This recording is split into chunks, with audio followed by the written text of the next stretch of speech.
dia, mi hermana.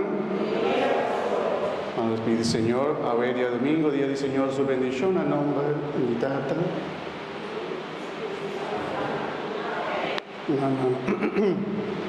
No adelantaba, ¿sí? Vamos, un día más, pero que te decimos nada, nombre. Gracias del Señor Jesucristo, amor de Dios, de comunión del Espíritu Santo, sea con vos.